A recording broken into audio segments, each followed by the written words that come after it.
ओम नमो वासुदेवाय। ओम नमो भगवते वासुदेवाय। नारायणं नमस्कृत्यं नरं चैव नरोत्तमं देवीं सरस्वतीं व्यासं ततो जयमुदीरये। नष्टप्रायेषु अभद्रेषु नित्यं भागवत सेवया भगवती उत्तम श्लोके भक्तिर्भवती नैष्ठिकी। कृष्णाय वासुदेवाय देवकी नंदनाय च नंदगोपकुमाराय गोविन्दाय नमो नमः। ॐ अज्ञानतिमिरान्धस्य ज्ञानाञ्जनशलाकया चक्षुर्मिलितं येन तस्मै श्रीगुरुवे नमः। श्रीचैतन्यमनोभीष्टं स्थापितं येन भूतले स्वयं रूप कदा मह्यं ददाति स्वपदान्तिकं। नमः ॐ विष्णुपदाय कृष्णपृष्ठाय भूतले श्रीमते भक्तिवेदांत स्वामित्य नामिने। नमस्ते सरस्वती देवे गौरवाणी प्रचारिणे निर्विशेष शून्यवादी पाश्चात्य देशतारिणे। जय श्री कृष्ण चैतन्य प्रभु नित्यानंद श्री अद्वैत गदाधर श्रीवासादि गौर भक्तवृंद। हरे कृष्ण कृष्ण कृष्ण हरे हरे, हरे राम राम राम हरे हरे। गुरुवे गौरचंद्राय राधिकाय तदालय कृष्णाय कृष्ण भक्ताय तद्भक्ताय नमो नमः। हरे कृष्णा। आप सभी वैष्णवों का, भागवतों का इस भागवत संघ में बहुत बहुत स्वागत है, अभिनंदन है। श्रीमद् भागवतम भगवान की वांगमय मूर्ति, भगवान का एक शब्दमय अवतार, जिसके अंतर्गत हम लोग भागवतम के प्रथम स्कंद के 8वें अध्याय के ऊपर चर्चा कर रहे हैं। महारानी कुंती बहुत सुंदर प्रार्थनाएं कर रही हैं, भगवान के ब्रज लीलाओं का स्मरण करा रही हैं, भगवान के भगवत्ता का भी भगवान को स्मरण दिला रही है। ऐसा नहीं है कि भगवान भूल गए हैं इन सब चीजों को, लेकिन जब स्तुति के रूप में कोई भगवान के सामने उन लीलाओं को प्रकटीकरण करता है तो भगवान को समस्त लीलाएं, वो समस्त ऐश्वर्य सब तुरंत एक भक्त के मुख से सुनने के कारण अतिशय आनंद का अनुभव होता है। इसलिए भगवान अपने भक्तों के मुख से अपने लीलाओं को, अपने कथाओं को सुनने में अधिक रुचि दिखाते हैं। इसलिए भगवान के सामने भगवान की स्तुति करना ये भी भक्ति है। 64 भक्ति के अंगों के भीतर एक अंग आता है जिसको स्तुति भी करना कहते हैं, जिसमें भगवान के सामने कुछ प्रसिद्ध स्तुतियों को, भीष्म पितामह की स्तुति हो, कुंती महारानी की स्तुति हो, ब्रह्मा जी की स्तुति हो, वेणु गीत हो, गोपी गीत हो, प्रणय गीत हो, जो भी आपको रुचिकर लगता हो उसको भगवान को सुनाना, ये भी एक भक्ति है। तो अपने भक्ति के अंग को भी यहाँ पर कुंती महारानी प्रस्तुत कर रही हैं और उनके माध्यम से हम लोग भी अपने मन के द्वारा, अपने वाणी के द्वारा उनके ही वचनों को दोहरा करके अपने हृदय को पवित्र करने का प्रयास कर रहे हैं। तो आज श्लोक संख्या 32 देखेंगे, अध्याय 8 स्कंद 1, जिसमें महारानी कुंती कह रही हैं, केचिद आहोरजं जातं पुण्य श्लोकस्य कीर्तये यदोपि यस्य नावाये मलयस्येव चंदनम। केचिद राज जातम पुण्य श्लोक कीर्तये, ये कहते हैं कि कोई लोग कहते हैं कि आप अजन्मा होकर के भी जन्म लेते हो, क्यों? पुण्य श्लोक कीर्तये। तो यहाँ पर अनुवाद करते हैं प्रभुपाद की, जो राजा आदि हैं उनकी कीर्ति को विस्तार करने के लिए आप जन्म लेते हैं। और एक अर्थ निकलता है कि जातम पुण्य श्लोकस्य कीर्तये, जब आप धरती में अवतार ग्रहण करके आते हैं तो आपकी ही कीर्ति बढ़ती है, किसी राजाओं की कीर्ति नहीं, स्वयं भगवान की कीर्ति ही बढ़ती है। इसलिए पुण्य श्लोक भगवान को भी कहा जाता है। उत्तम श्लोक, पुण्य श्लोक, इस तरह के शब्द जो हैं वो भागवत में सुनने को मिलते हैं, पढ़ने को मिलते हैं। इसमें भगवान की ही स्तुति की जाती है पुण्य श्लोक या फिर उत्तम श्लोक के माध्यम से। तो कह रहे केचित राज, कोई कहता है कि आपका जन्म जो होता है राजाओं की कीर्ति का विस्तार करने के लिए होता है, और उसमें भी कोई कहते हैं यदो प्रियस्यामेव, कि आपके प्रिय जिस कुल में आपने जन्म लिया है यदु कुल में, आप उनके लिए यहाँ पर जन्म लेते हैं। कैसे जन्म लेते हैं? तो कहते हैं मलयस एव चंदनम, कि मलय पर्वत में जैसे चंदन उगाते हैं वैसे ही यदु कुल रूपी पहाड़ में आप एक चंदन की भांति प्रकट हुए हैं उस वंश में, और यदु कुल की कीर्ति को बढ़ा रहे हैं। ऐसा यहाँ पर कहती है। जब तक सब कुछ वर्णन हो रहा था वृंदावन के हिसाब से, अब तुरंत वहां पर वर्णन हो रहा है मथुरा के वंश के अनुसार, क्योंकि यदु कुल में भगवान का जन्म हुआ है, यादवों के कुल में जन्म हुआ है। अब इसके वंश का विस्तार करने के लिए यहाँ पर सब कुछ वर्णन किया जा रहा है। मलय यस्यैव चंदनम क्यों कहा जा रहा है? कि मलय एक पर्वत होता है जहाँ का चंदन बहुत अत्यंत प्रसिद्ध होता है, और बहुत उच्च क्वालिटी का, उच्च श्रेष्ठ प्रकार का चंदन होता है जो मलय पर्वत में ही पाया जाता है। वही मलय पर्वत जहाँ पर माधवेंद्र पुरी को श्रीनाथ जी ने भेजा था कि जाओ चंदन लेकर के आओ और मेरे शरीर के ऊपर लेप करना, उसी पहाड़ को यहाँ पर मलय कहा जा रहा है। और उस मलय को यहाँ पर समझाया जा रहा है कि यदु कुल के समान मलय पर्वत जो है यदु कुल का वंश है, और उसमें जैसे चंदन उगाता है तो चंदन उगने के बाद क्या होता है, पूरा का पूरा वन जो है वो सुगंधित हो जाता है, सब लोग उस पर्वत के ऊपर आकर्षित होने लगते हैं। उसी प्रकार यदु वंश में जब भगवान ने जन्म लिया, जितनी भी श्रेष्ठता थी सब यदु कुल में आकर के निवास कर जाती है। प्रभुपाद कह रहे अनुवाद में कि कुछ कहते हैं कि अजन्मा होकर जन्म पुण्य आत्मा राजाओं की कीर्ति का विस्तार करने हेतु हुआ है। कुछ कहते हैं कि उन्होंने आपके सबसे प्रिय भक्तों में से एक राजा यदु को प्रसन्न करने हेतु जन्म लिया है। आप उनके कुल में उसी प्रकार प्रकट हुए हैं जिस प्रकार एक मलय पर्वत में चंदन होता है। तात्पर्य में समझा रहे हैं प्रभुपाद कि इस भौतिक जगत में भगवान का प्राकट्य मोहित करने वाला हो। कैसा होता है? मोहित करने वाला है। जब भी भगवान यहाँ पर प्रकट होते हैं, जितने भी जीवात्माएं हैं सबको अपनी ओर आकर्षित कर लेते हैं। एक भी जीव ऐसा नहीं है जो भगवान की तरफ आकर्षित नहीं होता है। किसी भी अवतार में देखेंगे तो सबसे ज्यादा अपने ओर खींचते हैं तो भगवान कृष्ण ही खींचते हैं, और कृष्ण की ही यहाँ स्तुति हो रही है। इसलिए यहाँ प्रभुपाद लिख रहे हैं कि भौतिक जगत में भगवान का प्राकट्य मोहित करने वाला होता है। गोपियों के मन को हरण करने वाला हो, ग्वाल बालों के मन को हरण करने वाला हो, पशु पक्षियों के मन को हरण करने वाला हो, यहाँ तक कि निर्जीव वस्तु जिसको हम लोग समझते हैं नदी पहाड़ पर्वत, वो भी भगवान की तरफ आकर्षित हो जाते हैं। इतनी श्रेष्ठता, इतना आकर्षक है भगवान के अंदर। कृष्ण का मतलब ही होता है कि सर्व आकर्षक, जो सबको अपने तरफ खींच सके वही कृष्ण है। जो किसी एक व्यक्ति को खींच पाए दूसरे व्यक्ति को खींच नहीं पाए वो कृष्ण नहीं। कृष्ण को देखेंगे तो हर प्रकार के लोग, चाहे कहीं भी हो, कैसा भी उसका वंश हो, कैसा भी उसका खान पान हो, किसी के भी उपासक हो, लेकिन वो एक बार कृष्ण के लीलाओं को सुनकर के मोहित जरूर हो जाते।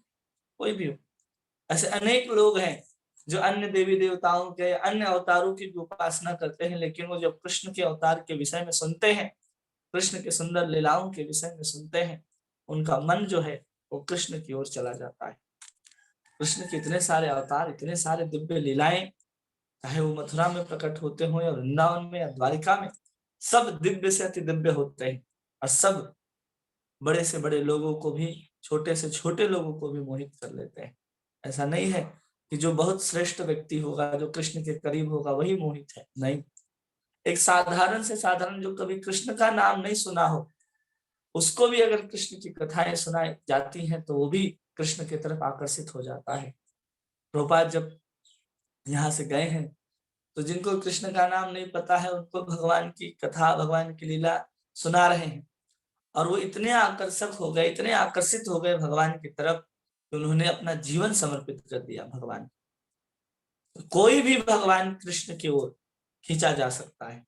इसलिए भगवान की जो भी लीलाएं हैं वो परम आकर्षक, परम मोहने वाली होती है।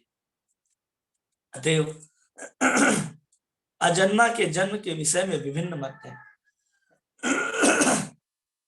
जो अजन्मा है उनके जन्म भी बहुत सारे मतों के साथ होता है। कोई कहते हैं भगवान निराकार है, वो साकार रूप से आते हैं। कोई कहते हैं कि माया में आबद्ध होकर के भगवान आते हैं, वही ब्रह्म माया में आवृत्त होने के कारण संसार के प्रपंचों में इस तरह के नाटक को करता है। ऐसे अलग अलग प्रकार के मत चलते हैं। इसलिए भी प्रभुपाद कह रहे हैं कि भगवान जब अवतार लेते हैं तो पूरी दुनिया मोहित हो जाती है कि जो जन्म नहीं ले सकता है वो जन्म कैसे ले ले। कहीं माया तो नहीं पकड़ लिया उस ब्रह्म को जो माया के प्रपंच में आ रहा है, एक साधारण जेल के भीतर आ रहा है। ऐसा लोगों को भ्रांतियां होने लगती है केवल भगवान के जन्म को सुन करके। भगवत गीता में भगवान कहते हैं कि यद्यपि वो समस्त सृष्टि के स्वामी हैं तथा अजन्मा है, फिर भी भौतिक जगत में जन्म लेते हैं। भगवान कहते हैं कि मैया दक्षिण प्रकृति सूयते सचराचरम हेतु नाने न कौन्तेय जगत द्वि परिवर्तते। कुछ भी क्यों ना हो फिर भी भगवान क्या करते हैं, उन सबके ऊपर नियंत्रित रखते हैं और अव्यक्त रहते हैं, हमेशा हमेशा अव्यक्त रहते हैं। इसलिए भगवान कह रहे हैं कि जन्म लेने के बाद भी सृष्टि के स्वामी है और अजन्मा है, फिर भी भौतिक जगत में जन्म लेते हैं। अतएव अजन्मा के जन्म को नकारा नहीं जा सकता है। भगवान स्वयं कह रहे हैं कि जन्म कर्म च में दिव्यम, कि मेरा जन्म और कर्म दोनों दिव्य होता है। इसलिए कोई कहे कि हमारा जन्म जो है वो साधारण है, बिल्कुल भी साधारण नहीं है। भगवान का जन्म वो सब दिव्य है, क्योंकि हमने पहले ही बताया कि जब माता देवकी के यहाँ पर सामने प्रकट हुए भगवान, तो चतुर्भुज स्वरूप में प्रकट हुए हैं। केवल एक प्राकृतिक रूप से माता देवकी का गर्भ फूल रहा था, लेकिन भगवान कहाँ आए, उनके हृदय में आए हैं और फिर सामने प्रकट हुए हैं। गर्भ में नहीं आए भगवान, गर्भ में भगवान प्रवेश नहीं करते, भगवान हृदय में आते हैं और हृदय से सामने प्रकट हुए चतुर्भुज रूप में। और फिर वही भगवान छोटे होते हैं और फिर स्तुति करते हुए उनको नंद भवन में छोड़ दिया जाता है, ये हम लोगों ने सुना है। और दूसरी बात भी आप लोगों को पता है कि एक जन्म मथुरा में हुआ है और एक जन्म गोकुल में भी हुआ है। तो गोकुल में जब भगवान का जन्म हुआ है तो वहां भी हम लोगों ने पढ़ा कि दिव्यता के साथ भगवान वहां पर प्रकट हो गए।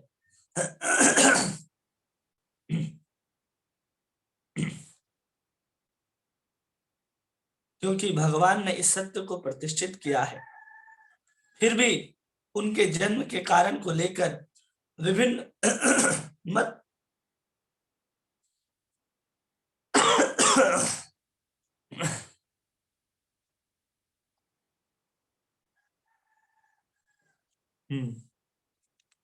तो विभिन्न मत प्रचलित हैं। कौन कौन से मत प्रचलित हैं? तो भगवान अभी कहा कि हमने कि माया से आवृत्त होकर के आ जाते हैं, कभी कभी किसी कारण से आ जाते हैं। तो माता कुंती यहाँ पर दो कारणों को बताती हैं कि केचिद आहु रजम जातम पुण्य श्लोक कीर्तये, कि आप राजाओं की कीर्ति को बढ़ाने के लिए आए। और दूसरा कहते हैं कि यदो प्रियस्य नावेव, कि आप यदुकुल के महिमा को बढ़ाने के लिए आए हैं। ये दो कारण को यहाँ पर माता कुंती कहती हैं। प्रोपात तात्पर्य में कह रहे हैं कि भगवत गीता में भी इनकी घोषणा हुई है कि क्यों आते हैं। तो कहते हैं कि परित्राणाय साधूनाम विनाशाय च दुष्कृताम धर्म संस्थापनार्थाय संभवामि युगे युगे, कि भगवान धर्म की स्थापना करने हेतु तथा पुण्य आत्माओं की रक्षा करने और पापियों का विनाश करने हेतु अपनी अतरंगा शक्ति के से प्रकट होते हैं। उन अजन्मा के प्राकट्य का यही उद्देश्य है। वो कह दे कि भगवान ने अवतार क्यों लिया, तो भगवान ने इसलिए अवतार लिया क्योंकि वो परित्राणाय साधुना, साधुओं को क्या करना चाहते हैं, उद्धार करना चाहते हैं। ऐसा नहीं पूरे के पूरे संसार में केवल और केवल जो दुष्कृत हो जाए, पूरे के पूरे असुर ही भर जाए संसार में, और कोई कहे कि भगवान अवतार लेंगे, कभी नहीं लेंगे। उन असुरों के साथ साथ जब तक कोई साधु नहीं होगा जगत में, कोई भक्त नहीं होगा जगत में, तब तक भगवान अवतार नहीं लेंगे। चाहे कितना भी असुर तत्व फैल जाए, कोई ना कोई भक्त होगा जिसके कारण, जिसकी रक्षा हेतु भगवान अवतार ग्रहण करेंगे। संसार की पूरी आबादी असुर बन जाए तो भगवान को आने की जरूरत नहीं है। भगवान एक बार पलक झपकाएंगे, पूरी की पूरी सृष्टि तबाह हो जाएगी। वो असुरों की रक्षा, असुरों को अपने खुद से मारने के लिए क्यों आएंगे? भक्त है ही नहीं, भक्त की कृपा से ही भगवान जो है वो हम लोगों के ऊपर कृपा करने के लिए इस धरती पर, इस भौतिक जगत में आविर्भूत होते हैं, अन्यथा नहीं होंगे। इसलिए यहाँ प्रकृति की अतरंगा शक्ति के द्वारा आते हैं, धर्म की स्थापना करने के लिए आते हैं। धर्म क्या है? धर्म है सावई पुंसा परो धर्म यतो भक्ति अधोक्षरे अहेतुक्य अप्रतिहता निजात्मा सुप्रसिद्धति। धर्म वही है जिसके द्वारा हम भगवान हरि को प्रसन्न कर सके, वही धर्म है। उसके अलावा कुछ और धर्म है ही नहीं। आप किसी को, गरीब को प्रसन्न करने का प्रयास करें तो धर्म, परम धर्म नहीं, धर्म हो सकता है लेकिन परम धर्म नहीं है। परम धर्म तो वही है जिसमें केवल भगवान हरि की प्रसन्नता देखी जाती है। और जब उसका विनाश होने लगता है, उसका लोप होने लगता है, उसका नाश होने लगता है, तब भगवान उसकी स्थापना करने के लिए आते हैं। युग युग में आते हैं, हर बार आते हैं और स्थापना करते हैं। और इतना सुंदर स्थापना करते हैं कि ऐसा नहीं है कि नए धर्म की स्थापना हुई। कुछ महापुरुष लोग हैं जो ऐसा कहते हैं कि तुम्हारे कृष्ण आए तो उन्होंने कौन से धर्म की स्थापना की? स्थापना करने का मतलब ये नहीं है कि वो नए धर्म की स्थापना करेंगे। जो हमारा आदि अनादि सनातन धर्म है, जिसके अंदर हर जीवों का स्वभाव है कि हम किसी न किसी की सेवा करते हैं, उसी सेवा को अपने ओर मोड़ने के लिए, शिक्षा देने के लिए एक धारा में लोग बहे और कृष्ण तक पहुंचे, उस धारा को ठीक से बनाने के लिए भगवान आविर्भूत होते हैं, हर बार अवतार लेते हैं। सतयुग में भगवान हंस के रूप में अवतार लिए, भगवान हरि के रूप में अवतार लिए, अजित के रूप में अवतार लिए। ये सब अवतार सतयुग में हुए और इनके माध्यम से ही भगवान ने जो सत्य सनातन धर्म की जो नींव है उन सबको आगे बढ़ाया। जो वेद में लिखे हुए जो मार्ग हैं, योग मार्ग है, ध्यान मार्ग है, कर्म मार्ग है, उन्हीं सबको भगवान पुनः पुनः स्थापित करते हैं। इसलिए गीता में भी कहते हैं कि ये ज्ञान सबसे पहले मैंने सूर्य को दिया है और कुछ काल के बाद ये परंपरा जो है नष्ट हो गई थी। नष्ट काल, कौन सी परंपरा नष्ट हो गई थी? धर्म नष्ट नहीं हो गया था, गीता गायब नहीं हो गई थी, वेद गायब नहीं हो गए थे। उन वेद के जो उद्देश्य हैं, उसके जो अर्थ हैं, वो गधे लोग अनर्थ करके सब लोगों को समझा रहे थे। जैसे आज भी कुछ मूर्खाधिपति लोग हैं जो कहते हैं कि सर्वधर्मान परित्यज्य माम एकम शरणम व्रज, तो कहते हैं मेरे ही शरण में आ जाओ, मैं ही भगवान। इन सब चीजों को, ऐसा नहीं कि वेद लुप्त हो गए, गीता लुप्त हो गई थी, नहीं, सब उपलब्ध थे, लेकिन उसके वास्तविक अर्थ को कोई नहीं जानता। उसके वास्तविक अर्थ को समझाने के लिए भगवान ने फिर से अवतार लेते हैं और बार बार उस चीज को पुनः पुनः पुनः स्थापित करते जाते हैं। इसलिए कोई कहे कि सनातन धर्म खतरे में है, तो सनातन धर्म खतरे में नहीं है, क्योंकि उसके स्थापित करता स्वयं भगवान है। समाप्त हो जाएगा तो स्थापित करने भी भगवान आएंगे। बस हमें उस धर्म का पालन करना है। जो हमारा कर्तव्य है कि लोग धर्म से विमुख है, उनको धर्म के साथ जोड़ते जाना है। धर्म बचाने के लिए आप किसी को मारते जाएंगे, वो धर्म नहीं है।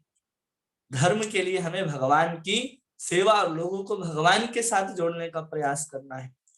जो तथाकथित, जो एक उनकी आसमानी किताब उतरती है, उनके अनुसार उसमें शायद लिखा हो कि किसी को मार दो तो हम जन्नत पहुंच जाएंगे। अब उनको पता नहीं है कि जो उनकी आसमानी किताब है उसमें कितनी गलतियां हो सकती हैं, उसमें क्या क्या दोष हो सकते हैं। क्योंकि वो किताब लिखा गया, जिन्होंने उस किताब को लिखा उनके 7 साल के बाद, और बाइबल लिखा गया जीसस क्राइस्ट के 40 साल बाद। और गीता जब भगवान बोल रहे थे उसी क्षण वेद व्यास जी लिख रहे थे, 1 सेकंड की भी देरी नहीं हो रही थी। प्रामाणिकता हमारे पास अधिक है और भगवान ने स्वयं अपने मुख से कहा है, किसी दूत के माध्यम से या किसी नबी के माध्यम से हम लोगों ने नहीं सुना, सीधे भगवान हम लोगों को कह रहे हैं। और किसी के पास इतनी ताकत नहीं कि कह दे कि मत्तः परंतरम नान्यत् कश्चित् अस्ति धनंजय अहम सर्वस्व प्रभो मत्तः सर्वम प्रवर्तते, कि मैं ही एकमात्र सबका ईश्वर हूं, एकले ईश्वर कृष्ण आर सब भृत्य, ते जैसे नचाए सब करे नृत्य। जो जैसे भगवान नचाना चाहते हैं सब वैसे ही नाचते हैं। इसलिए जो सनातन धर्म है वो भगवान के द्वारा स्थापित किया गया धर्म है। और जब सतयुग, कलयुग, सतयुग, त्रेता, द्वापर, ये 3 युग जब रहते हैं पूरे संसार में, तो उस समय भी यमन, पुलिंद, हुण आदि रहते हैं, लेकिन उनका कोई अलग धर्म नहीं होता। वो किसी न किसी रूप में सनातन धर्म की परंपरा से ही जुड़े होते हैं और सनातन धर्म की परंपरा से जुड़ करके वो अपने आध्यात्मिक प्रगति को धीरे धीरे आगे बढ़ाते हैं। लेकिन जैसे ही कलयुग आता है और कलयुग के लगभग 1000-2000 साल जब बीत जाते हैं, तो कलयुग अपने प्रभाव को बढ़ाने, असुरों को ढूंढ ढूंढ करके लाता है और उनको अलग अलग धर्म का नाम दे करके अलग अलग मत, पंथ, संप्रदाय ये सब चलने लगते हैं। जबकि कलयुग आने से पूर्व केवल एक ही सनातन धर्म पूरे के पूरे विश्व में व्याप्त था। लेकिन कलयुग अपने प्रभाव को बढ़ाने के लिए उसको पता है कि भारत में नए धर्म की स्थापना नहीं हो सकती, तो अलग अलग यरूशलेम में और कहां कहां लोग प्रकट होते हैं और वो फिर अधर्म की स्थापना करते हैं, धर्म की स्थापना नहीं। धर्म की स्थापना से लोगों के अंदर भगवान के प्रति भावनाओं का जागृत होता है और अधर्म की स्थापना से हर एक जीव त्रस्त रहते हैं। इसी से समझ सकते हैं कि क्या चल रहा है। इसलिए भगवान कहते हैं कि धर्म की स्थापना करने के लिए और पुण्य आत्माओं की रक्षा करने और पापियों का विनाश करने हेतु अतरंगी शक्ति द्वारा प्रकट होते हैं। उन अजन्मा के प्राकट्य का यही उद्देश्य है। फिर भी यह कहा जाता है कि धार्मिक राजा युधिष्ठिर की कीर्ति का विस्तार करने हेतु भगवान आए। इसका विस्तार करने धार्मिक राजा युधिष्ठिर का वो कीर्ति का, यश का विस्तार करने के लिए भगवान आए, क्योंकि धर्म के ही साक्षात अवतार है राजा युधिष्ठिर। धर्म के रूप में ही इनको अवतार ग्रहण करना पड़ा। एक बार की कथा आती है कि जब एक बहुत प्रसिद्ध कथा है, तो इसमें एक कथा आप लोगों ने सुनी होगी कि एक पतिव्रता स्त्री अपने पत्नी की बहुत सेवा करती थी, उसको कोढ़ हो गया था और कोढ़ होने के बाद कारण उसका जो शरीर है वो एकदम गल रहा था, एक एक जगह से एक एक घाव से पीप भरा होता था। उसकी सेवा करती थी और वो अपने घर के बाहर पड़ा रहता था, उसकी पत्नी उसकी सेवा करती थी। तो प्रत्येक दिन एक सुंदर वेश्या जो है उसके घर के सामने से गुजरती थी। ये स्टोरी जो है, ये कहानी ये राधा गोविंद महाराज सुनाते हैं। जब राधा रानी के प्रेम के विषय में जब वर्णन करते हैं तब कहते हैं कि वही पतिव्रता स्त्री जब पति को देखती है कि वो उस वैश्या के प्रति आसक्त है और वो उसके साथ संग करना चाहते हैं और मेरे पति को कोढ़ है, तो क्या करती है वो पतिव्रता स्त्री उस वैश्या के घर जाती है। उसके वैश्या के घर में झाड़ू पोछा बर्तन खाना बनाना ये सब कुछ करना आरंभ कर देती है। वैश्या पूछती है कि आप इतने पतिव्रता स्त्री हैं, आप इतने उच्च कुल में रहने वाले हैं, आप हमारे यहाँ आकर के इस तरह के कार्य को क्यों कर रहे हैं। हाथ जोड़ करके कहती है कि मैं चाहती हूँ कि आप मेरे पति के साथ संग करें, और ये भी बता देती है कि उनको कोढ़ है। तो इतना प्रेम करती है अपने पति से कि पति को जैसे भी सुख मिले, मेरे से सुख मिल रहा है तो मेरे से, किसी और से सुख मिल रहा है तो किसी और से सुख प्राप्त हो। तो ये राधा रानी के भाव को बताते हुए वर्णन करते हैं। और यही कथा में जब कंधे में उठा करके उस कोढ़ी पति को ले जा रही होती है वैश्या के घर, और वैश्या के घर से जब वापस आ रही होती है तो एक मांडव ऋषि रहते हैं। मांडव ऋषि बैठे रहते हैं समाधि में, और उसी समय उनका जो देह है उनको सूली पे ऐसे चढ़ा दिया जाता था। किसी दोष के कारण मांडव ऋषि को सूल के ऊपर बिठाया गया था और वो अपने योग मुद्रा से उस सूल के ऊपर ऐसे बैठे थे कि सूल उनके अंदर ना प्रवेश करे, और जैसे ही स्पर्श कर जाता है वो सूल जो है उनके अंदर प्रवेश कर जाता है। वो बहुत क्रोधित होते हैं, उस क्रोधित व्यक्ति और पति उसके पत्नी को देखते हैं लेकिन कुछ नहीं बोलते, और सीधा पहुंचते हैं यमराज के पास और कहते हैं ये बताओ कि आपने किस दोष के कारण मुझे वहां सूली पर बिठाया है, ऐसा क्या गलती हुई जिसके कारण मैं वहां सूली पर बैठा है। तो यमराज कहते हैं कि आपने एक बार बचपन में क्या किया था, एक जानवर को, छोटा सा जो कीड़े जैसा जानवर होता है, उसके अंदर आपने एक लकड़ी को आर पार कर दिया था, इसके कारण उसी का दंड आपको मिल रहा है।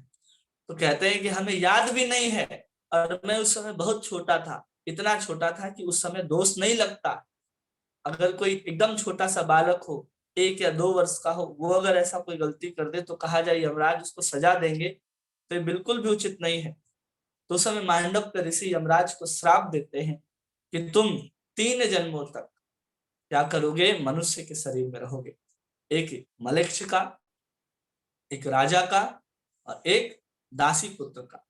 तो वही विदुर जो है एक मलेच्छ के एक चांडाल के रूप में भी अवतार लेते हैं, वही यमराज दूसरा विदुर के रूप में, और तीसरा युधिष्ठिर के रूप में अवतार ग्रहण करते हैं। और वही धर्मराज जो है यमराज, वही युधिष्ठिर के रूप में आए हैं यदुकुल में अवतार लेकर के, और उन्हीं के कीर्ति का विस्तार करने के लिए भगवान भी आए हैं।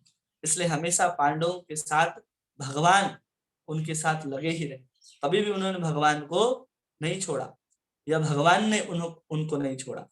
निश्चय ही भगवान श्री कृष्ण संपूर्ण विश्व के कल्याण हेतु पांडवों के राज्य स्थापित करना चाहते हैं। संपूर्ण विश्व के कल्याण के लिए पांडवों का राज्य स्थापित हो जाएगा तो विश्व का कल्याण कैसे होगा, क्योंकि विश्व का कल्याण आने वाला राजा परीक्षित जब भगवान की कथाओं को सुनने के लिए सुखदेव गोस्वामी के सामने बैठेगा, तो उन कथाओं को सुनकर के ही पूरे के पूरे विश्व का कल्याण होने वाला है। उनकी कथाओं को सुनकर के, जिसमें पांडवों के कुल में स्वयं भगवान के इतने बड़े भक्त अवतार ग्रहण कर रहे हैं और भागवत की कथा को सुनेंगे, इन सबके कारण ही पूरे के पूरे विश्व में जो शांति है वो फैलेगी, और कोई अन्य कारण नहीं है। आगे कह रहे हैं कि जब संसार में पुण्य आत्मा राजा शासन करता है तो प्रजा सुखी रहती है, जब राजा पापी होता है तो प्रजा सुखी नहीं रहती है।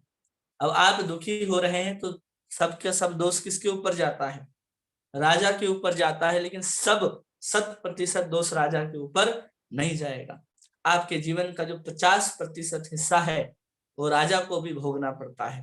प्रजा अगर पाप करती है तो राजा को उसको 50% पाप को भोगना पड़ता है, और राजा अगर पुण्य करती है तो उसका 100% पुण्य प्रजा को भी प्राप्त होता है।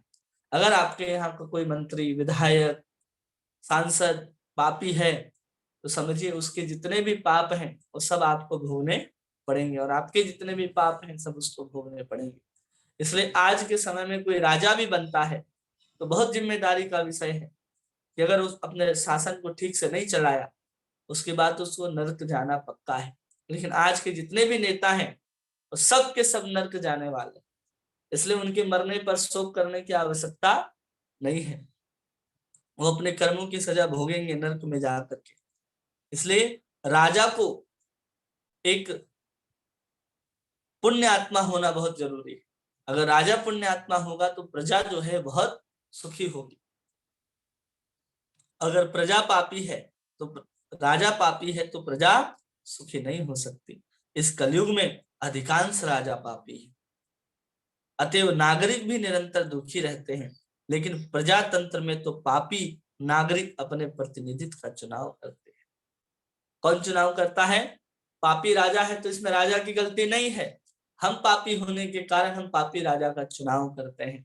हमने जिसका चुनाव करके जिसको राजगद्दी में, राज्य सिंहासन पर बिठाया है वो हमारे द्वारा ही चुने जाते हैं, और हम सब पापी होने के कारण उचित राजा का चुनाव नहीं कर पाते। कोई भक्त आ जाए जो भगवान के ही सत्ता को स्थापित करने के लिए प्रवचन देने लग जाए सांसद में खड़ा होकर के, तो कहेंगे कि ये तो धर्म की बात करता है। और भारत में सब धर्म को मानने वाले लोग हैं, और एक नया धर्म आजकल प्रचलित हो रहा है, कौन? अम्बेडकरवादी लोग हैं जो भगवान को मानने से इनकार करते हैं और अपमान करते रहते हैं। रामचरितमानस को कभी जला देते हैं, कभी किसी को मनुस्मृति को जला देते हैं। तो इनको पता ही नहीं कि भीमराव अंबेडकर ने जो संस्था स्थापना की है धर्म की, उस धर्म के जो किताब है, जो कॉन्स्टिट्यूशन का जो किताब है, उसके सबसे पहले पन्ने पर राम दरबार का चित्र बनाया गया है और उसको रखा गया है। अगर वे राम को नहीं मानते, राम के आदर्श को नहीं मानते, तो उन्होंने अपने कॉन्स्टिट्यूशन में ये नहीं लिखा होता, वो तस्वीर नहीं लगाई होती। इन गधों को वो भी पता नहीं है, सिर्फ चिल्लाने से कुछ नहीं होता। और ये निरंतर आकर के कहीं ना कहीं आम लोगों को, छोटे छोटे कस्बों में जहां पर लोग समझते नहीं है चीजों को, उनको बुद्ध की तरफ मोड़ रहे हैं। और जिनको बुद्ध बताते हैं, वो कहते हैं कि आपके 24 अवतारों में बुद्ध नहीं आते, ये कोई और बुद्ध है। आप सब अवतारों को अपने सनातन धर्म में जोड़ने का प्रयास मत कीजिए। अब उनके बुद्ध जो हैं, उनकी जो परंपरा है, उसके माध्यम से कोई निर्वाण को आज तो प्राप्त नहीं कर सकता, क्योंकि उनका जितना भी ग्रंथ है, अगर आप उसको पढ़ेंगे तो उसमें व्यक्ति को कैसे एक बीच का रास्ता दिखाया गया है कि बीच के रास्ते न संसार में रहो, न भगवान की तरफ जाओ, एकदम बीच से एकदम निर्वाण पथ को प्राप्त कर लो। कहीं जाने की आवश्यकता नहीं है, किसी देवी देवता को मानने की आवश्यकता नहीं है, न आत्मा का अस्तित्व है, न परमात्मा का अस्तित्व है। इस तरह के सिद्धांत को लेकर के चलने वाले लोग हैं। तो उसके आधार पर हमारे राजाओं को बनाया जाता है, जिसमें धर्म निरपेक्ष राज्य कहा जाता है कि यहाँ पर धर्म की जरूरत ही नहीं। जबकि भारत में होना चाहिए कि धर्म सापेक्ष, आप जिस धर्म को पालन करते हैं आप उसको उचित ढंग से पालन कीजिए। अगर आपका धर्म उचित नहीं लगेगा तो हम भारत में उसको पालन करने की अनुमति नहीं देंगे, चाहे आपका कितना बड़ा भी धर्म हो। और धर्म के जो नियम होते हैं कि उसमें आस्थे होना चाहिए, अहिंसा होना चाहिए, सत्य होना चाहिए, ये सब होने चाहिए धर्म के लक्षण जो मनुस्मृति में कहे गए हैं, अन्य जो लक्षण बताए गए हैं। अगर वो लक्षण नहीं है तो आपका कितना बड़ा भी धर्म है, भारत में आपको पालन करने की अनुमति नहीं है। तो यहाँ बना दिया गया धर्म निरपेक्ष, जहां आप अपने अपने धर्म को अपने हिसाब से मान सकते हैं। क्योंकि यहाँ की जो राजा है, भीमराव अंबेडकर भी नहीं चाहते थे कि लोग भगवान के पास जाए, इसलिए उन्होंने ऐसे कानून को लिखा और हम ऐसे कानून को मानते हैं। बहुत सम्मान किया जाता है कानून का, करना भी चाहिए, क्योंकि उसके आधार पर अपने देश की बहुत सारी व्यवस्थाएं चल रही हैं। लेकिन अगर वो धर्म के पथ पर आगे बढ़ने पर बाधा बनते हैं या उस सनातन धर्म के ऊपर आप आक्षेप करते हैं तो कतई भी बर्दाश्त नहीं किया जाएगा। प्रभुपाद स्पष्ट रूप से कहते हैं कि इस तरह के कानून को मानने की आवश्यकता नहीं है। केवल आप भगवान के कानून को मानेंगे तो आपसे किसी प्रकार की कोई गलती नहीं होगी और आप स्वर्ग जाएंगे या तो भगवान के धाम जाएंगे। इससे अच्छे तो मुसलमान है, वो साफ साफ कह देते हैं कि हम कानून को नहीं मानते, हम कुरान को मानते हैं। लेकिन हम गीता को भी मानेंगे और संविधान को भी मानेंगे, और दोनों को एक ही तराजू में तौलने का हम लोग प्रयास करते हैं। वो एक न्यायिक ग्रंथ है और गीता एक योग शास्त्र है, धर्म शास्त्र है। इसकी बुद्धि हमारे अंदर अभी तक नहीं आई है। उसका एक सम्मान है, संविधान का होना चाहिए, लेकिन गीता उससे ऊपर रहेगी। आगे कहते हैं कि प्रजातंत्र ने तो पापी नागरिक अपने प्रतिनिधि का चुनाव स्वयं करते हैं, अतः अपने दुख के लिए किसी अन्य को दोष नहीं दे सकते। इसलिए वो किसी को दोष नहीं दे सकते, क्योंकि हम लोगों ने स्वयं इस चीज को स्वीकार किया है। हम स्वयं दुख भोगने के लिए ऐसे नेताओं को, ऐसे कानून को बना करके रखे हैं जिसके कारण हम लोग दुखी हो रहे हैं। तो किसी को दोष नहीं दिया जा सकता। महाराज नल भी एक महान पुण्य आत्मा के रूप में विख्यात थे, लेकिन उनका भगवान श्री कृष्ण से कोई संबंध न था। अतएव यहाँ पर श्री कृष्ण द्वारा महिमा मंडित किए जाने में महाराज युधिष्ठिर से ही तात्पर्य है। राजा यदु के कुल में जन्म लेकर भगवान ने उनकी भी कीर्ति बढ़ाई। यद्यपि वे यादव, यदुवीर, यदुनंदन आदि के नाम से विख्यात है, फिर भी भगवान ऐसी उपाधियों से स्वतंत्र हैं।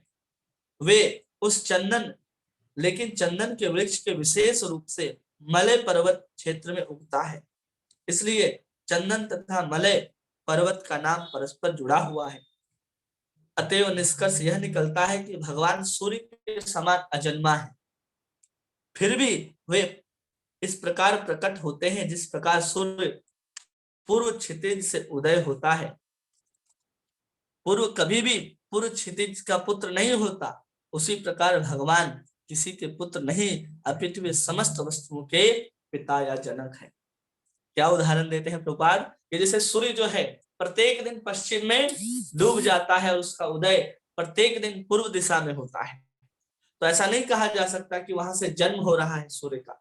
सूर्य का वहां से जन्म नहीं होता, बल्कि वहां से उदय होते हैं, कारण बनता है प्रकट और अप्रकट होने का।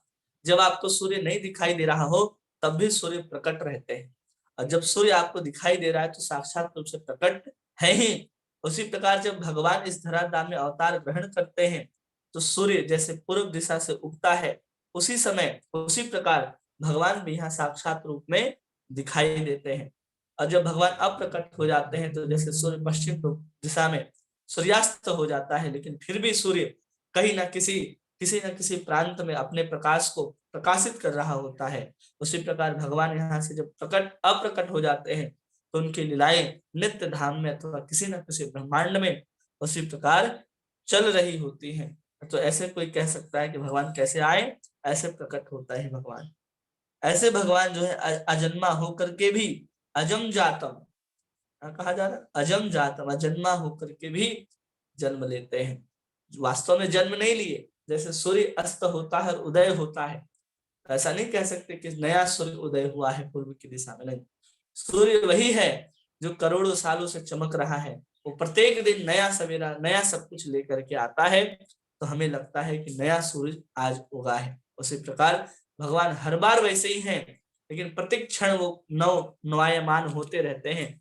और हरेक द्वापर युग में भगवान के ब्रह्मा जी के एक दिन में एक बार भगवान पूर्ण रूप से अवतार ग्रहण करते हैं, और हम मानवों को, हम जीवों को अपनी ओर आकर्षित करने के लिए दिव्य लीलाओं को प्रदर्शित करते हैं, और साथ साथ ऐसे राजा को स्थापित करते हैं जिसके कारण पूरी की पूरी जनता सुखी हो सके। लेकिन अब हम लोग ऐसे राजाओं को नहीं चुनते। अब जब तक राजा परीक्षित उनके पुत्र जन्मेजय शासन कर रहे थे तब तक जितने श्रेष्ठता से धर्म का विस्तार हुआ सब कुछ हुआ, फिर वो धीरे धीरे लोप होने लगा। तो भगवान कृष्ण स्वयं चैतन्य महाप्रभु के रूप में अवतार ग्रहण करके आए और बताएं कि इस विपरीत परिस्थिति में भी तुम कैसे अपने सनातन धर्म का पालन करते हुए भगवान के पास जा सकते हो। जब चैतन्य महाप्रभु ने अवतार ग्रहण किया उस समय चांद काजी, नवाब हुसैन, ये सब उस समय बंगाल में शासन करते थे। कोई यज्ञ, कोई कीर्तन, कोई पूजा, कोई दान ये नहीं करा सकता था। उस समय लोग बलि प्रथा फिर से बढ़ गई थी, लोग अपने स्वार्थ के लिए, अपने मनोकामनाओं की पूर्ति के लिए बलि देने लग गए थे। तो समय देखा भगवान ने कि कोई उपाय नहीं है, पूजा पाठ भी अगर समझाया जाए तो मनुष्य अपने मनोकामनाओं के कारण वो अनेक चीजों की बलि देना आरंभ करता है अपने स्वार्थ के लिए। तो भगवान ने सबको हटा दिया और कहा कि केवल हरे कृष्ण महामंत्र का कीर्तन करना है, केवल कीर्तन करने से ही हमारी सारी व्रत पूजा उपवास सब कुछ पूर्ण हो जाएंगे। इसलिए अगर आप घर में विग्रह रखे हैं और कभी लगता है कि आज हमारे पास समय नहीं है तो अपराध लगेगा, कोई अपराध नहीं लगेगा। केवल अगर आप नाम ग्रहण करते जाते हैं, नाम लेते जाते हैं तो किसी प्रकार का कोई अपराध नहीं लगेगा। इसलिए चैतन्य महापुरुष स्वयं आए। चांद काजी जब कीर्तन होता था तो चांद काजी के लोग आकर के उनके मृदंग को तोड़ दी, कीर्तन को बंद करा दिया। उसी समय चैतन्य महाप्रभु ने एक आंदोलन उठाया कि सब लोग मुख होकर के एक शब्द बोले बिना हरे कृष्ण का कीर्तन करते हुए मसाल लेकर के चांद काजी के घर पे चढ़ गए। डर गया चांद काजी की, इतने लोग कहाँ से आ गए। केवल एक मृदंग टूटने के कारण आज मंदिर के मंदिर टूट जाते हैं, लेकिन एक भी व्यक्ति किसी ऐसे नेता के घर, ऐसे दुष्ट के घर चढ़ाई नहीं कर पाता है। चैतन्य महाप्रभु ने सिखाया कि कीर्तन आंदोलन बंद हो जाए, हमें आंदोलन करना पड़ेगा। इसलिए प्रभुपाद इस आंदोलन का नाम रखते हैं हरे कृष्ण आंदोलन। ये कोई साधारण चीज नहीं है कि आंदोलन है कि हर व्यक्ति कृष्ण की ओर मुड़ जाए, हर व्यक्ति कृष्ण की सेवा करने लग जाए, हर किसी के अंदर कृष्ण की भावना जागृत हो जाए। ये आंदोलन है, इसमें हर व्यक्ति को बढ़ चढ़ करके भाग लेना चाहिए। केवल अपने लिए ही हम कृष्ण की कथाओं को सुनते रहें, केवल अपने लिए ही हम जप करते रहें, बहुत अच्छी बात है, लेकिन जब आप उसके योग्य बन जाए तो आपका भी कर्तव्य है कि कम से कम 2 4 5 लोगों को आपके द्वारा भी प्रेरणा मिले और वो भी भगवान की भक्ति में आ सके। इसलिए इसका नाम प्रभुपाद कहते थे हरे कृष्ण आंदोलन। और जब भी आप भी आज भगवत दर्शन पत्रिका जो छपती है उसमें नीचे लिखा होता है बैक टू गॉड हेड, और उसके नीचे लिखा होता है हरे कृष्ण आंदोलन। क्योंकि आंदोलन के माध्यम से ही जो हम लोगों की जिंदगी है वो एक रूप से सुधर सकती है। वो भी कैसा आंदोलन? न हमें रोटी चाहिए, न कपड़ा चाहिए, न मकान चाहिए, न दुकान चाहिए, न फ्री में बिजली चाहिए, न अन्न चाहिए। हमें सिर्फ यही चाहिए कि हर एक व्यक्ति भगवान कृष्ण का नाम ले, चाहे वो किसी भी जाति मत पथ संप्रदाय को मानने वाला हो, वो कृष्ण का नाम ले, अपने मूल सनातन परंपरा में जुड़ जाए। भगवान ने तो इसीलिए अवतार ग्रहण किया ना कि धर्म संस्थापनार्थाय। और जब भगवान ने स्वयं धर्म की स्थापना कर दी है, फिर भी हम उस धर्म को मानने के लिए तैयार नहीं। नए नए धर्म बनाने के लिए नए नए गधे जन्म ले लेते हैं और अपने अपने मत पथ को बनाने लग जाते हैं। इसलिए जो भगवान ने स्थापित किया है उसी धर्म को पालन करना है, उसके अलावा किसी व्यक्ति द्वारा स्थापित धर्म को पालन नहीं करना है। चाहे उसमें कितनी भी श्रेष्ठ ज्ञान दिया गया हो, वो श्रेष्ठ नहीं है जब तक वो वेद व्यास जी के लिखे गए पुस्तकों पर आधारित न हो। तो इसी को यहाँ बताते हैं कि भगवान क्यों अवतार लेते हैं, तो यश कीर्ति को बढ़ाने के लिए और ऐसे राजा को स्थापित करने के लिए जिसके माध्यम से प्रजा सुखी हो सके। और सुखी कब हो सकती है? जब हम वास्तविक रूप से कृष्ण के साथ जुड़ जाएंगे। जैसे कोई मेला में अगर कोई बच्चा गुम गया हो और आप उसको चॉकलेट दो, टॉफी दो, किसी झूले में घुमा दो, बिठा दो, वो प्रसन्न हो जाएगा? नहीं, वो 10-5 मिनट के लिए भूल जाएगा, प्रसन्न हो जाएगा। लेकिन जैसे ही वो झूला से उतरेगा उसको तुरंत अपने माता पिता की याद आएगी। जब कोई उसको माता पिता के साथ मिला देगा उस बच्चे को, तब वास्तविक प्रसन्नता है। उसी प्रकार हम जितने भी जीव हैं और संसार रूपी मेले में घूम रहे हैं, भटक रहे हैं, कभी ये सर्कस, कभी वो मेला, कभी वो झूला, ये सब झूलते रहते हैं। और जब हम वहां से निकलते हैं तो भगवान को याद तो नहीं कर पाते, लेकिन जो उसके आनंद को या उस सुख को जो समाप्त हो जाता है तो हम दुखी हो जाते हैं। जबकि वास्तविक सुख हमको प्राप्त करेंगे जब हम वास्तविक रूप से भगवान के साथ जुड़ जाएंगे। तो उस मेले में जैसे खोया पाया केंद्र होता है, वैसे संसार रूपी मेले में जो मंदिर है, जो संत है, खोया पाया केंद्र के समान है। किसी रूप में अगर आपको मिल जाए तो आपको भगवान से मिलन करा देंगे। इसलिए अपने आप को समझिए कि हम कहाँ भटक रहे हैं और हमें कहाँ जाना है। इसलिए इन राजाओं के चक्कर में न पड़िए और चुपचाप भगवत गीता भागवतम का अध्ययन कीजिए, श्रवण कीजिए और अपने लक्ष्य को भगवान की ओर मोड़िए। जो संसारिक लक्ष्य है, तो संसार के लक्ष्य को धीरे धीरे समाप्त करना है और अपने लक्ष्य को भगवान ही बनाने। और उसके रास्ते में जो कुछ भी आएंगे, जो धर्म के पथ पर हमें बाधित करते हैं, वो सब अधर्म के समान है। धर्म एक ही है कि हमें भगवान की ओर जाना, अहेतु की अप्रतिहता, बिना किसी बाधा के और बिना किसी हेतु के जब हम भगवान की तरफ बढ़ेंगे। जो हमारे मार्ग में हेतु भी डाल दे कि नहीं तुम्हें कृष्ण के पास इसलिए जाना है, तो धर्म नहीं है। और निर्बाध रूप से पहुंचना है, किसी बाधा के साथ नहीं कि हम ये भी लेके जाएंगे, वो भी लेके जाएंगे, ऐसा भी चाहिए, वैसा भी चाहिए, आज करेंगे भक्ति, कल करेंगे भक्ति, आज माला कर लेते हैं, कल छोड़ देते हैं, कल कर लेंगे, परसों छोड़ देते हैं। ऐसा नहीं चलता। अहेतु की और अप्रतिहता हो तो ही हम कृष्ण के पास जा सकते हैं, और तो ही ये आत्मा सुप्रसिद्धि, तभी जाकर के प्रसन्न हो सकती है। और किसी धर्म के द्वारा हम आत्माएं, हम जीव कभी भी प्रसन्न नहीं हो सकते हैं। ठीक है, किन्हीं का कोई प्रश्न है जो आप पूछना चाहते हैं?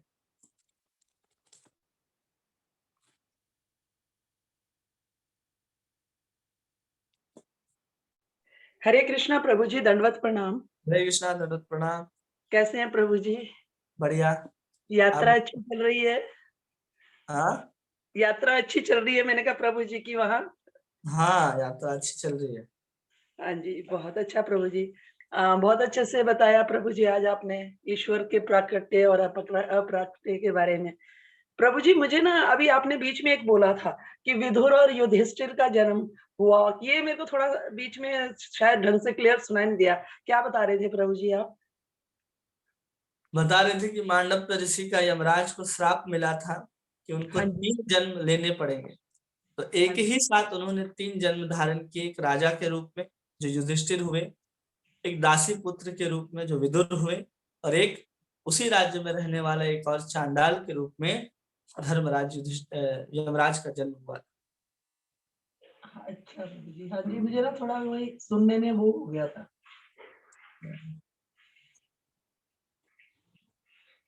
बहुत अच्छा, आज प्रभु जी ने बहुत अच्छे उदाहरणों से हमें समझाया कि जिस तरह से एक बच्चा मेले में खो जाए और वो हमेशा अपने माता पिता को ढूंढता है, इसी तरह हम भी संसार रूपी मेले में खो गए हैं। बस हमें भगवान को ढूंढना है और उनसे ही अपना संबंध स्थापित करना है।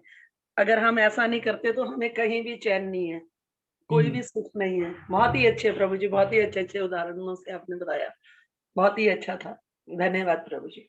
हरि बोल। हरे कृष्ण प्रभु जी प्रणाम। हरे कृष्णा प्रभु जी प्रणाम। प्रभु जी, ये सनातन धर्म की स्थापना किस युग में हुआ था?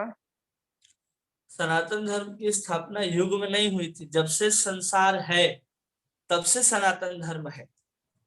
क्योंकि जब सृष्टि नहीं थी तब भी सनातन धर्म ही था। सनातन का मतलब होता है जिसका आदि और अंत ना हो, और हमारी जो आत्मा है वो भी सनातन है, और उस आत्मा का स्वभाव है कृष्ण की सेवा करना। तो सृष्टि के पूर्व से ही आत्मा विराजमान है, और आत्मा का स्वभाव है कृष्ण की सेवा करे। तो सनातन तो पहले से विराजमान है, बस उसको वेद में संकलित किया गया है, जो सृष्टि के आदि से उपलब्ध है हमारे पास। सृष्टि बनने से पहले से ही वेद उपलब्ध है, जो भगवान के पास विराजमान रहते हैं, और सृष्टि के बाद वो ब्रह्मा जी को दे दिया जाता है। बस इतना ही होता है। जब से सृष्टि हुई है तब से है, सतयुग में नहीं, जब से हुई तब से। हरे कृष्ण प्रभु जी, बहुत अच्छा प्रभु जी, समझ में आ गया। धन्यवाद प्रभु जी। धन्यवाद। हरे कृष्णा प्रभु जी, जैसे आज हरे आपने बताया ना, मतलब भीमराव अंबेडकर के बारे में बता रहे थे कि संविधान उन्होंने लिखा, रचना की, और मतलब संविधान से ऊपर जो है वो भगवान, वो तो है ही है प्रभु जी, उनका तो कोई कंपैरिजन ही नहीं है, ये तो एक हाँ। कानूनी ग्रंथ है। बट प्रभु जी, मैंने ना उनके बारे में, जब मैंने उनकी हिस्ट्री पढ़ी थी ना, भीमराव अंबेडकर की, तो मतलब वो कहते हैं ना कि मानसिक रूप से बहुत प्रताड़ित थे। मतलब वो निम्न जाति से थे, और वो हमेशा चाहते थे कि मतलब ये सोसाइटी से छुआछूत, और ये इसलिए उन्होंने 21 अस्पृश्यता का स्पेशल प्रोविजन करवाया था संविधान में। तो मैंने प्रभु जी कहीं उनके बारे में ये पढ़ा था कि वो बहुत ज्यादा राम की स्तुति करते थे। मतलब ये लोगों को शायद नहीं पता कि वो ना हमेशा राम भगवान से ये मांगते थे कि मतलब ये जो समाज में सारी डिस्पैरिटीज है ना, ये खत्म हो जानी चाहिए। मतलब मुझे ये दुख देती हैं। तो हाँ। आपने जो मुझे आज बड़ा अच्छा-सा ये बताया कि लोगों को ये बात पता ही नहीं है कि उन्होंने हम्म। वहाँ पर उनका चित्र बनाया हुआ है। हम्म। हाँ, ये मतलब ये बात है, क्योंकि बहुत सारे लोग तो ये मानते हैं कि वो मानते ही नहीं थे किसी धर्म को। हम्म। कुछ बाद में लोगों को ऐसा भी वर्णन आता है उनके जीवनी में कि उन्होंने बौद्ध धर्म को अपना लिया। हाँ जी, बाद में ये भी जो उनकी जीवनी में वर्णन आता है, बिल्कुल सही है कि उन्होंने हाँ, बौद्ध धर्म को अपनाया था। हाँ जी, प्रभु जी। इसलिए बौद्ध धर्म अपना लिया कि लोगों को लगता था कि वो नहीं कर पाए इस चीज को, इसलिए उन्होंने बौद्ध धर्म अपना लिया। इसलिए बहुत सारे लोग हैं जो आज भी बौद्ध धर्म को अपनाने के पीछे पड़े हुए हैं, और उसका ही प्रचारित प्रसारित कर रहे हैं। जी, प्रभु जी। क्योंकि दोनों एक दूसरे से विपरीत है। अगर कोई ठीक से समझना चाहे तो समझ सकता है, नहीं तो कलयुग है, हर किसी को नरक में जाने की छूट मिली है, तो जाने दीजिए।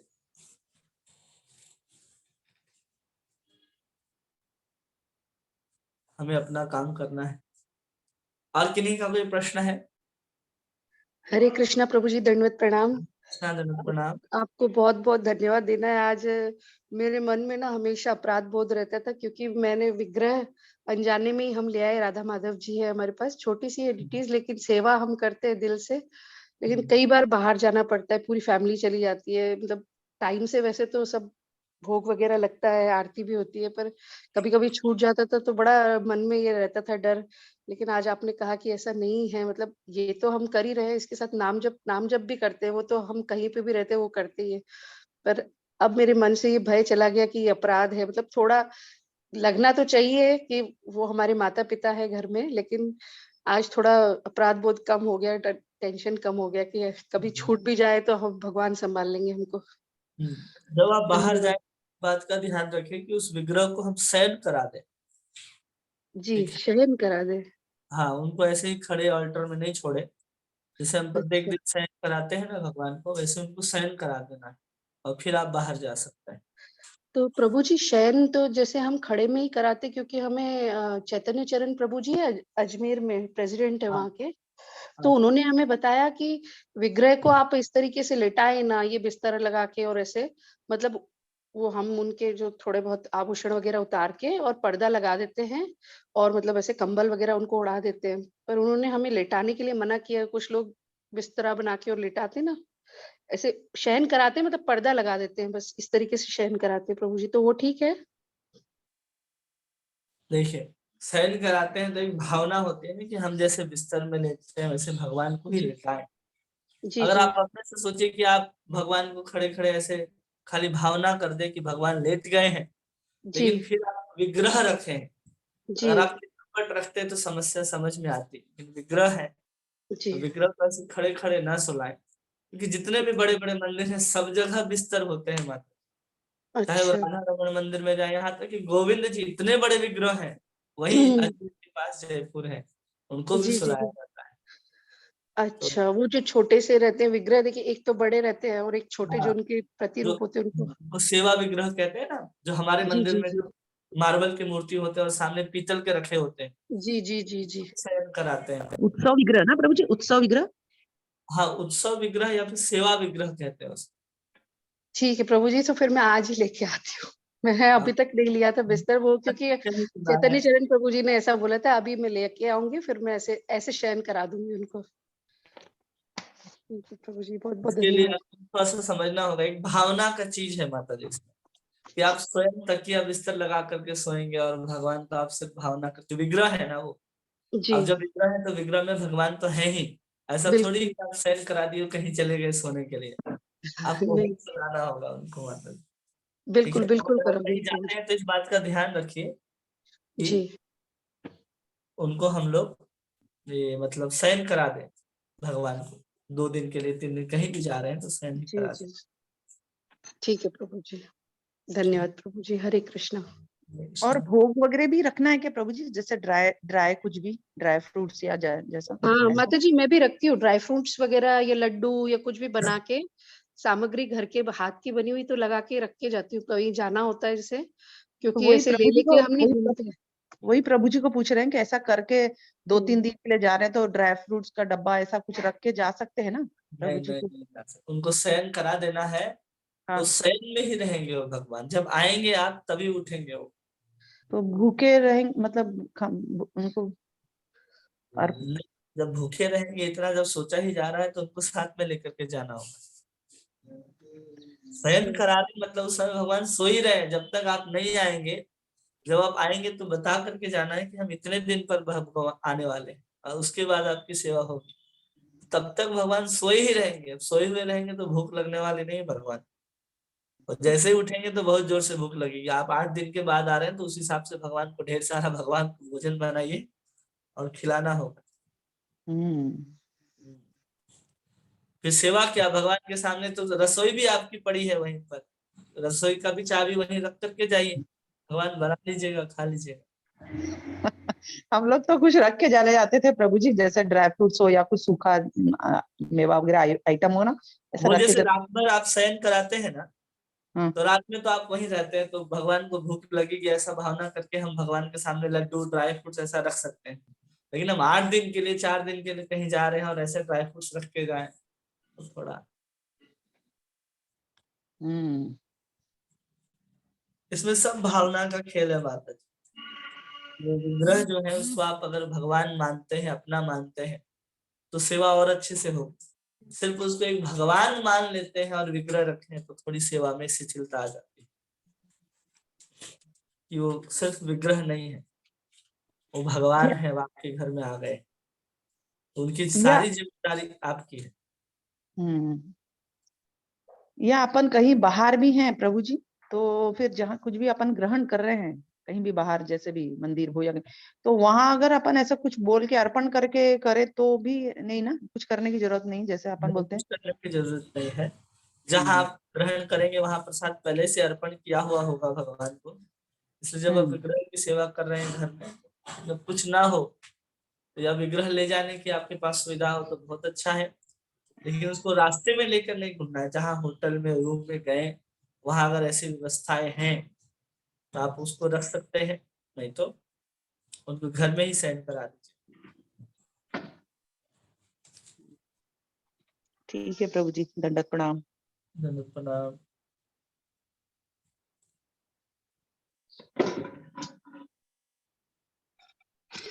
और किसी का कोई प्रश्न?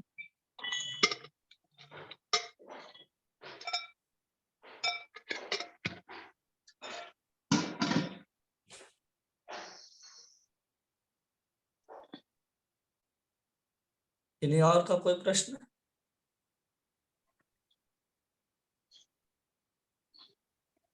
प्रभु जी मुझे अंजलि माता जी से एक मैसेज देना था, दे सकती हूँ क्या मैं अंजलि को? हाँ दे दीजिए अगर है तो। हाँ अंजलि, हाँ माता अंजलि जी, हरे कृष्ण। माता जी मेरे को कॉल करना होने के बाद, क्लास होने के बाद, तेरा फोन नहीं लग रहा था इसलिए। हाँ माता जी।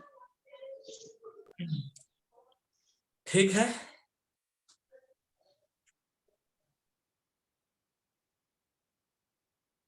सबको बातें समझ में आई ना? विनोद प्रभु जी, मीनू माता जी, तनु माता जी, ओजस्वी माता जी। हरे कृष्णा प्रभु जी, दंडवत प्रणाम। कृष्णा दंड प्रणाम। हाँ जी प्रभु जी, बहुत अच्छे से समझ आई है आज की क्लास ना, बहुत अच्छे से, बहुत क्लियर था आपकी हर चीज ना, हर बात क्लियर थी, अच्छे से समझ आया प्रभु जी, धन्यवाद। ठीक है, हरे कृष्णा कृष्ण कृष्ण हरे हरे, हरे राम राम राम हरे हरे। वाञ्छा कल्पतरुभ्यश्च कृपा सिन्धुभ्यश्च पतितानां पावनेभ्यो वैष्णवेभ्यो नमो नमः। अनंत कोटि वैष्णव वृंद की जय। नामाचार्य श्री हरिदास ठाकुर की जय। हरे कृष्ण महामंत्र की जय। श्री गोस्वामी वैष्णव वृंद की जय। श्री गौर भगवान की जय। राधा माधव अष्ट सखी वृंद की जय। जगन्नाथ बलदेव सुभद्रा महारानी की जय। श्री वृंदावन धाम की जय। राधा लाल की जय। ग्रंथराज श्रीमद् भागवत महापुराण की जय। श्रील प्रभुपाद की जय। निताय गौर प्रेमानंदे हरि हरि बोल। हरे कृष्ण। आप सभी भक्तों का बहुत बहुत धन्यवाद। हिज हरे ग्रेस कृष्ण बलभद्र प्रभु जी जी। की जय। जय। हरे दंडवत कृष्ण प्रणाम प्रभु प्रभु जी, जी। दंडवत प्रणाम। दंडवत प्रणाम। हरे कृष्णा प्रभु जी, दंडवत प्रणाम। कृष्णा दंडवत प्रणाम। हरे कृष्णा हरे प्रभु जी, कृष्ण, दंडवत दंडवत प्रणाम। हरे कृष्णा दंडवत प्रणाम। हरे कृष्णा प्रभु जी, दंडवत प्रणाम। हरे कृष्णा दंडवत प्रणाम। हरे कृष्ण प्रभु जी, दंडवत प्रणाम। हरे कृष्णा दंडवत प्रणाम।